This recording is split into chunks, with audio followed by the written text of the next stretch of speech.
Ravi Nagpal Jayrath, professor, बड़ा गुरुकुल। पैसा कमाना तो हर कोई आपको सिखा देता है, लेकिन क्या आपको किसी ने ये बताया कि पैसा बचाते कैसे हैं?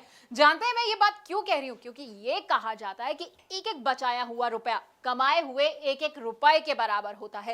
इसलिए पैसे कमाने के साथ साथ ये बहुत जरूरी है कि पैसे को बचाया कैसे जाए। इसलिए तो हम आपको बताएंगे कि कैसे आप पैसे बचा सकते हैं और उसे निवेश कर सकते हैं। अब कभी किसी के घर पे शादी होती है, कभी उसे घर भी खरीदना होता है, तो ऐसे में ना आपको समझ नहीं आता होगा कि भाई मैं पैसा कहां से निकालूं। तो घबराए नहीं, क्योंकि हम आपको ये भी बताएंगे कि किस लक्ष्य के लिए आप कैसे पैसा बचा सकते हैं, तो आपके लिए कहां निवेश करना सही होगा। इन टिप्स के साथ हमने आपके लिए बहुत ही खास कोर्स बनाया है। इसमें हम आपको बताएंगे कि आखिरकार गोल बेस्ड फाइनेंशियल प्लानिंग क्या होती है। अब आप सोचेंगे कि भाई सेविंग और इन्वेस्टमेंट तो मैं करता ही रहता हूं, लेकिन आपको पता है सेविंग और इन्वेस्टमेंट में ना बड़ा अंतर होता है। तो ये अंतर क्या होता है ये भी हम आपको बताएंगे।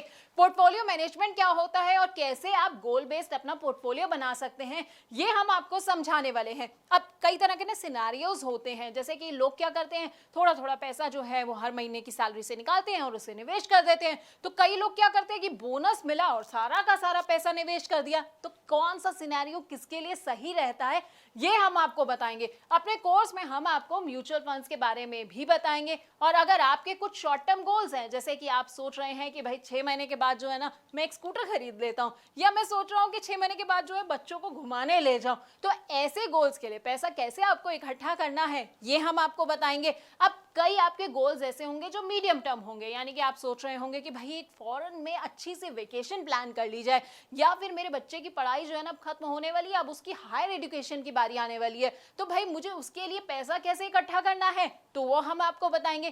कौन कौन से म्यूचुअल फंड्स जो आप ऐसे में चुन सकते हैं, हाइब्रिड फंड्स ले सकते हैं, बैलेंस एडवांटेज फंड ले सकते हैं। लेकिन अब आप ये सोच रहे होंगे भाई ये सारे फंड्स कौन से होते हैं, तो हम आपको ना इन तमाम फंड्स के बारे में बड़े अच्छे से बताने वाले हैं। उसके अलावा हमारी जिंदगी का जो सबसे बड़ा और सबसे लंबा गोल होता है ना रिटायरमेंट प्लानिंग का, वो आप कैसे कर सकते हैं। म्यूचुअल फंड्स के जरिए अपनी रिटायरमेंट प्लानिंग आप कैसे कर सकते हैं, कौन कौन से फंड्स आप चुन सकते हैं, ब्लू चिप फंड कौन से होते हैं, मिड कैप फंड कौन सा होते हैं, या स्मॉल कैप फंड्स जो हैं वो आपके लिए कैसे फायदेमंद हो सकते हैं, तो हम आपको बताएंगे। इसके अलावा ना निवेश के बड़े सारे और भी इंस्ट्रूमेंट्स होते हैं। अब जैसे पीपीएफ होता है, नाम तो सुना होगा आपने, एनपीएस होता है, एलआईसी के प्लान्स के बारे में तो हर कोई जानता है, और इक्विटी और डेट इंस्ट्रूमेंट्स के बारे में तो हर कोई जो है वो पूरा अच्छे से समझता आया है। लेकिन इनमें से आपके लिए कौन सा प्लान सही रहेगा ये शायद आप नहीं जानते होंगे।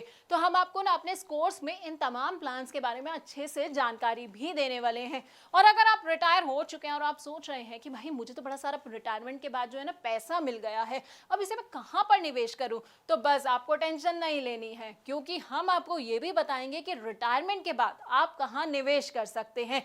यानी कि इन 12 वीडियोस में हम आपको आपकी फाइनेंशियल प्लानिंग के बारे में सब कुछ बताने वाले हैं। तो अगर आप अपनी जिंदगी ना सुकून से जीना चाहते हैं, रिटायरमेंट के लिए परफेक्ट प्लानिंग करना चाहते हैं, तो बस आपको क्या करना है, आपको हमारा ये कोर्स देखना होगा।